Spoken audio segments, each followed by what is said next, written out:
धाकड़ खबर, बेखौफ सुबह बेबाक अंदाज। धाकड़ खबर के न्यूज रूम से मैं आपके साथ हूं अकरम रईस खान। 5 राज्यों में चुनाव चल ही रहा है, 4 में पूरा हो चुका है, 5वां राज्य बंगाल बाकी है। लेकिन इसी दौरान जो एनडीए है यानी कि नेशनल डेमोक्रेटिक अलायंस है, हिंदी में बात करें राजग राष्ट्रीय जनतांत्रिक गठबंधन, जिसको लीड करती है बीजेपी, जिसका नेतृत्व करती है बीजेपी, उस गठबंधन की बात कर रहा हूं। उसमें बिखराव लगातार होता जा रहा है। असम में हमने देखा कि बोडोलैंड पीपल्स फ्रंट जो है वो बीजेपी को छोड़ के चुनाव से पहले चला गया और कांग्रेस और जो बदरुद्दीन अजमल ने मिलकर एक गठबंधन बनाया था उनके साथ मिलके चुनाव लड़ा है। ये अलग बात है कि चुनाव के दौरान भाजपा ने उनके एक प्रत्याशी को, प्रत्याशी मतलब समझते हैं ना, जो नॉमिनेशन करने चला गया वो प्रत्याशी बन गया, उसको चुनावी लड़ने दिया और अपने साथ उसको मिला लिया। और वो लोग दौड़ते रहे कि साहब चुनाव आयोग इस चुनाव को कैंसिल करे। सुप्रीम कोर्ट तक आए, सुप्रीम कोर्ट ने भी चुनाव को रद्द करने से इनकार कर दिया। बताइए, किसी पार्टी का वहाँ पे प्रत्याशी ही ना रहे और वहाँ चुनाव हो रहा हो, जबकि वो महागठबंधन का प्रत्याशी है, तो किसी और पार्टी का तो बचेगा नहीं, ना कांग्रेस का, ना वहाँ पे बदरुद्दीन अजमल की पार्टी का। लेकिन फिर भी वहाँ पर चुनाव रद्द नहीं किया गया। अब देखेंगे नतीजे आएंगे जब,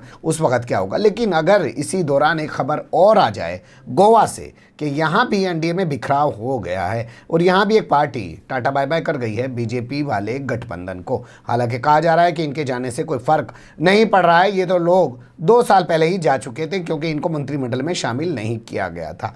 क्या है पूरी कहानी, कुछ चीज़ें आपके सामने रख देते हैं। गोवा वो राज्य जहाँ पे 40 विधानसभा सीटें हैं। यहाँ जब 2017 में चुनाव हुआ था तो सबसे बड़ी पार्टी बनकर उभरी थी कांग्रेस, उसके पास 17 सीटें आई थी। बीजेपी के पास 13 सीटें आई थी। लेकिन शाम दाम दंड भेद के आधार पर काम करने वाली भारतीय जनता पार्टी ने यहाँ पर सत्ता हथिया ली और यहाँ के मुख्यमंत्री बन गए, कौन जानते हैं, मनोहर पर्रिकर, जिनके बारे में रात दिन भोंपू मीडिया और उसके दलाल चाटुकारे, बहुत शरीफ आदमी हैं, स्कूटर पे चलते हैं, अपने बच्चे की शादी की 1 रुपया लिया, बहुत ईमानदार भी इनको एक ख़ास पार्टी में ही नज़र आते हैं, इसके अलावा दूसरी पार्टियों में इनको ईमानदार नज़र नहीं आते। इसी कहानी को छोड़ देते हैं। 2019 में उनकी मौत हो जाती है, यानी कि उनका निधन हो जाता है। उसके बाद यहाँ पर बीजेपी प्रमोद सावंत को जो है मुख्यमंत्री बना देती है। बस यहीं से बिगाड़ शुरू होता है।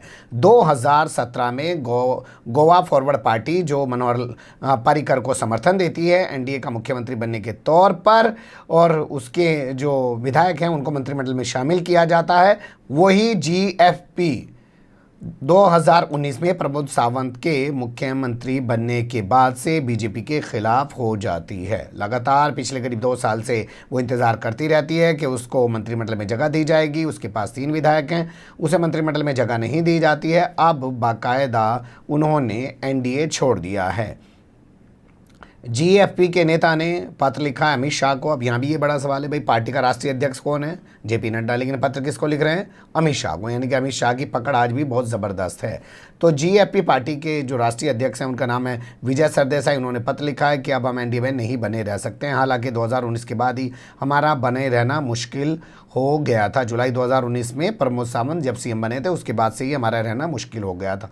इसलिए अब हम पूरी तरीके से एनडीए से अपना नाता तोड़ रहे हैं। और पिछले 1.5-2 साल के दौरान जो एक प्रमोद सावंत के नेतृत्व में गोवा में सरकार चल रही है, वो गोवा वासियों के खिलाफ कानून पास कर रही है, कानून बना रही है, उस गोवा के विकास के खिलाफ जो है वो काम कर रही है और कोई भी विकास का वो काम नहीं कर पा रही है। एक के बाद एक उन्होंने गंभीर आरोप लगाए और अमित शाह को पत्र भेजकर वो अलग हो गए। तो बड़ा सवाल ये कि असम में तो बीएफपी गई, बोडोलैंड्स बीपीएफ गई, बोडोलैंड्स पीपल फ्रंट, और इसके अलावा यहाँ पे चली गई है गोवा फॉरवर्ड पार्टी, यानी कि जीएफपी यहाँ से चली गई है। लेकिन लगता है भाजपा अपने मद में इतनी चूर है कि अब उसे अपने सहयोगी की कोई इज्जत का भी ख्याल नहीं रहा है। हालांकि उसके पास एक फार्मूला है, ईडी, सीबीआई और तमाम चीज़ें। हो सकता है ये जो 3 विधायक गए हैं इन्हीं के कच्चे चिट्ठे खोलने शुरू कर दिए जाएं और इसी पार्टी को ख़त्म कर दिया जाए, इसी पार्टी के लोगों को अपने यहाँ डरा धमका के मिला लिया जाए। जो कल तक 3 विधायकों की पार्टी थी वो आगे आने वाले समय में शायद 3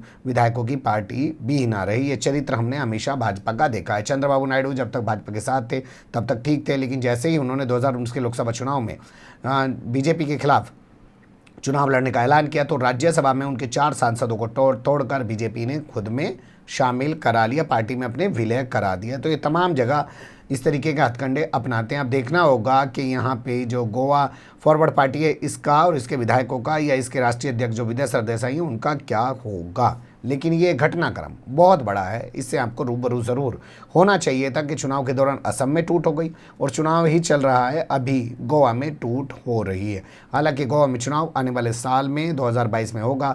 जो नए इलेक्शन कमिश्नर बने हैं सुशील चंद्रा, वो वहाँ पे चुनाव कराएंगे।